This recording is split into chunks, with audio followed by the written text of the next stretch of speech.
आज हम लोग पढ़ेंगे एपिसोड 23। इसके पिछले वाला एपिसोड में हमने पढ़ा था एपिसोड 22 में कि धातुओं के लिए अपेक्षिक प्रबलता का मान अनंत होता है और निर्वात के लिए अपेक्षिक प्रबलता का मान 1 होता है। इसके अलावा बताए थे कि निर्वात या हवा की प्रबलता को एप्सिलॉन नॉट से सूचित करते हैं और किसी माध्यम की प्रबलता के एप्सिलॉन सूचित करते हैं। ये निर्वात या हवा की प्रबलता होती है और यह माध्यम की होती है। माध्यम कुछ भी हो सकता है, कांच, जल, लकड़ी, कुछ भी। आज हम लोग पढ़ेंगे विद्युत बल। विद्युत बल, इलेक्ट्रिक फोर्स।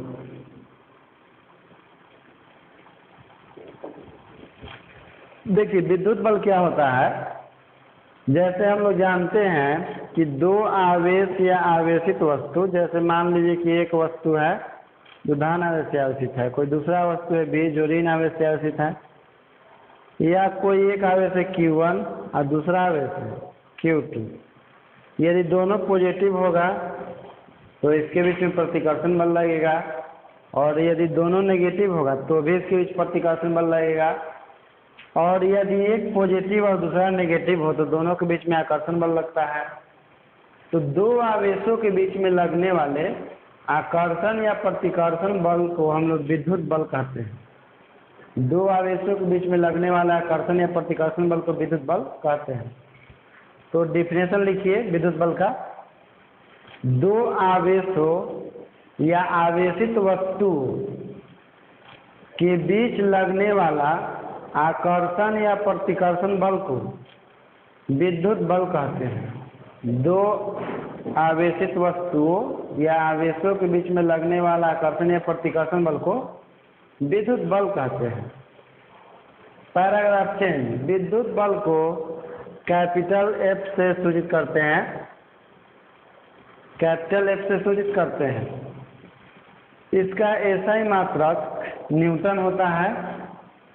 इसका SI मात्रक न्यूटन होता है। यह एक सदिश राशि है जिसकी बीमा M/L/T/2 होती है।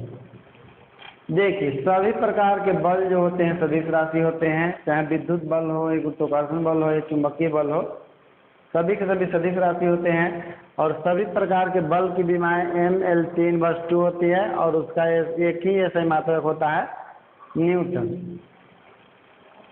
देखिए दो आवेशों के बीच में जो आकर्षण या प्रतिकर्षण बल लगता है तो उन बलों के बारे में सबसे पहले फ्रांसीसी वैज्ञानिक चार्ल्स ऑगस्टिन डी कूलम्ब ने बताया था। दो आवेशों के बीच में लगने वाला आकर्षण या प्रतिकर्षण बल के बारे में सबसे पहले फ्रांसीसी वैज्ञानिक चार्ल्स ऑगस्टिन डी कूलम्ब ने बताया था, जिन्हें हम लोग CA कूलम्ब कहते हैं। CA कूलम्ब कहते हैं। यह एक फ्रांस के वैज्ञानिक थे जो मिलिट्री इंजीनियरिंग में काम करते थे और उन्होंने अपने जॉब त्यागने के बाद कुछ आवेश पर रिसर्च कर रहे थे। तो वही बताया कि दो आवेशों के बीच में जो आकर्षण या प्रतिकर्षण बल काम करता है तो वो किस प्रकार से काम करता है। आकर्षण या प्रतिकर्षण बल को हम लोग सामूहिक रूप से केवल विद्युत बल भी बोलते हैं। तो लिखिएगा टॉपिक, दो आवेशों के बीच लगने वाला विद्युत बल। दो आवेशों के बीच लगने वाला विद्युत बल डैश देख लिखिए उसमें।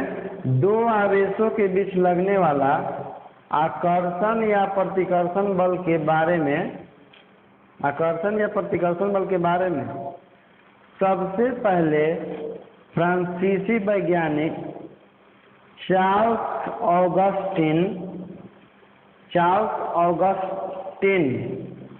डी कूलम्ब ने बताया और निम्नलिखित नियम दिए। इसके बाद लिखिएगा, इसके बाद एक लाइन छोड़ के लिखते हैं कूलम्ब का नियम लिख के डाल दीजिए। कूलम्ब का नियम,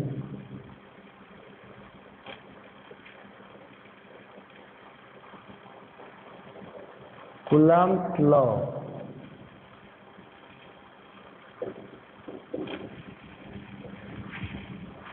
देखिए कूलम्ब नियम को समझने के लिए एक आवेश हम लोग Q1 लेते हैं और इससे r दूरी पर कोई दूसरा आवेश Q2 लेते हैं। Q2 लेते हैं, यदि दोनों समान आवेश हुआ तो इनके बीच प्रतिकर्षण बल काम करेगा, और यदि असमान आवेश हुआ तो दोनों के बीच में आकर्षण बल काम करेगा। लेकिन यह आकर्षण बल काम कैसे करता है, इसके बारे में कूलम्ब ने 2 नियम दिए हैं।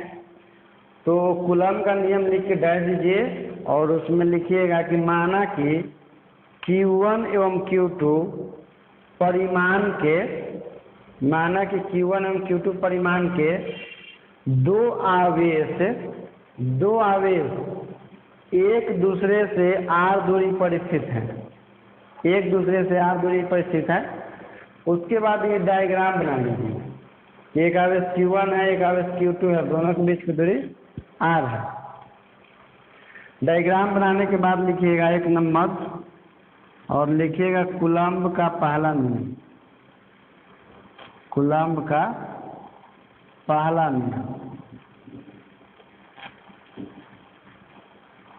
कूलम्ब का पहला नियम क्या होता है कि दो आवेशों के बीच लगने वाला विद्युत बल, दो आवेशों के बीच लगने वाला विद्युत बल यानी कि F, दो आवेशों के बीच लगने वाला विद्युत बल का मान दोनों आवेशों के परिमाण के गुणनफल के समानुपाती होता है। पहला नियम क्या है कि दो आवेशों के बीच में लगने वाला विद्युत बल का मान दोनों आवेशों के परिमाण के गुणनफल के समानुपाती होते हैं। परिमाण कहने का मतलब कि आवेश का हम लोग मोड निकाल लेते हैं, परिमाण हमेशा पॉजिटिव होता है, तो इन दोनों आवेशों के परिमाण का गुणनफल जितना ही ज़्यादा होता है उसके बीच लगने वाला बल का मान उतना ही अधिक होगा। यदि मान लीजिए कि Q1 और Q2 है, यदि इसका गुणनफल 2 आता है तो कम बल लगेगा, लेकिन Q1 और Q2 गुणनफल 4 आता है तो उसके तुलना में ज़्यादा बल लगेगा। यानी कि दोनों आवेशों का गुणनफल जितना ज़्यादा होता है उनके बीच लगने वाला बल का मान उतना ही अधिक होता है। लेकिन इसमें शर्त होता है कि दोनों आवेशों के बीच की दूरी स्थिर होनी चाहिए, यानी कि आवेशों के बीच की दूरी में कोई परिवर्तन नहीं होना चाहिए। कब? जब हम लोग बल का मान ज्ञात कर रहे हो उस समय। तो पहला नियम में लिख कर दे दीजिएगा कि यदि दो आवेशों के बीच की दूरी नियत हो, यदि दो आवेशों के बीच की दूरी नियत हो तो उनके बीच लगने वाला आकर्षण या प्रतिकर्षण बल का मान, तो उनके बीच लगने वाला आकर्षण या प्रतिकर्षण बल का मान उन दोनों आवेशों के परिमाण के गुणनफल के समानुपाती होता है। उन दोनों आवेशों के परिमाण के गुणनफल के समानुपाती होता है, अर्थात एक समानुपाती mode of Q1 into mode of Q2। Mode से बाहर निकालेंगे तो Q1 आइए हो जाए Q2, इसको मान लेंगे हम लोग इक्वेशन 2। इसके बाद लिखिएगा, इसको इक्वेशन 1 मान लीजिए। इसके बाद नोट 2 नियम नंबर 2 लिखा जाए। लिखिए कूलम्ब का दूसरा नियम, कूलम्ब का दूसरा नियम, कूलम्ब का दूसरा नियम। कूलम्ब का दूसरा नियम क्या होता है? दूसरा नियम समझ लीजिए, यदि दोनों आवेशों के बीच की दूरी जितना ही अधिक होता है उसके बीच बल उतना ही कम लगता है, और दूरी जितना कम होता है बल उतना ही ज़्यादा लगता है। कहने का मतलब है कि जैसे जैसे दूरी बढ़ेगा दो आवेशों के बीच का, बल का मान कम होते जाएगा, और जैसे जैसे दूरी कम होगा बल का मान उतना ही ज़्यादा होते जाएगा। तो इसको लिखिए कूलम्ब के दूसरा नियम में देखा, यदि दो आवेशों का परिमाण नियत हो तो उन दोनों आवेशों के बीच लगने वाला आकर्षण या प्रतिकर्षण बल का मान, तो उन दोनों आवेशों के बीच लगने वाला आकर्षण या प्रतिकर्षण बल का मान उनके बीच के दूरी के वर्ग के व्युत्क्रमानुपाती होता है। उनके बीच के दूरी के वर्ग के व्युत्क्रमानुपाती होता है। व्युत्क्रमानुपाती होता है अर्थात F व्युत्क्रमानुपाती R स्क्वायर। इसको हम लोग मान लेंगे इक्वेशन 2। इसके बाद लिखिए समीकरण 1 एवं 2 से हमको 2 इक्वेशन प्राप्त हो गया।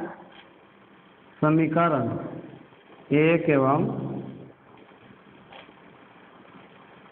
2 से F proportional Q1 into Q2 बटा में R square, F is equal to K into Q1 into Q2 बटा R स्क्वायर, जहाँ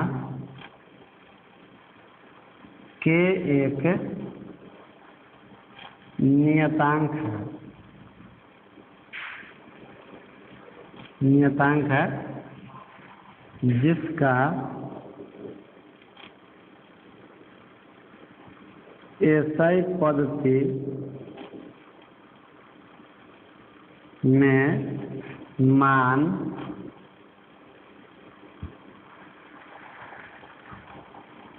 1/4 पाई एप्सिलॉन नॉट होता है। 1/4 पाई एप्सिलॉन नॉट होता है। इसलिए F is equal to 1/4 pi epsilon not Q1 into Q2 और डिवाइडेड बाई R स्क्वायर।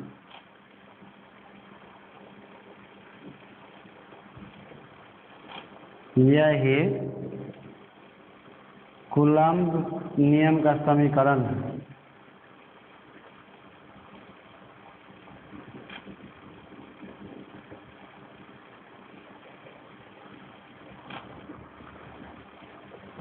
यही Coulomb नियम का समीकरण है।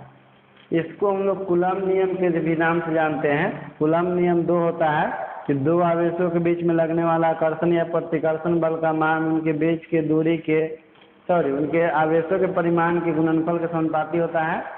और दूसरा होता है कि दो आवेशों के बीच लगने वाला आकर्षण या प्रतिकर्षण बल का मान उनके बीच के दूरी के वर्ग के व्युत्क्रमानुपाती होता है। उसके बाद समीकरण 1 एवं 2 से लिखते हैं कि एक नियतांक है जिसका एसआई पद्धति में मान होता है 1/4 पाई एप्सिलॉन नॉट। तो K के स्थान पर हम लोग 1/4 पाई एप्सिलॉन नॉट पुट कर देते हैं, तो 1/4 pi epsilon not Q1 to Q2 बटा R स्क्वायर हो जाता है। इसके बाद हम लोग पढ़ेंगे,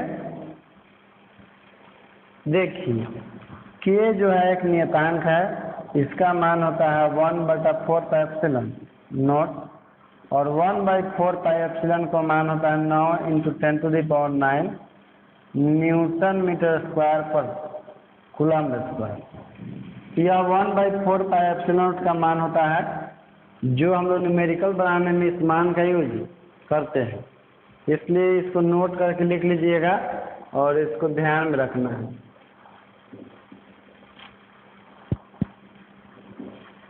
अब देखिए इसमें जानना है हमको कि एप्सिलॉन नोट क्या होता है। इसमें एप्सिलॉन नोट क्या होता है, तो एप्सिलॉन नोट के बारे में हम लोग अगला वीडियो में पढ़ेंगे। आज के लिए इतना ही इसमें।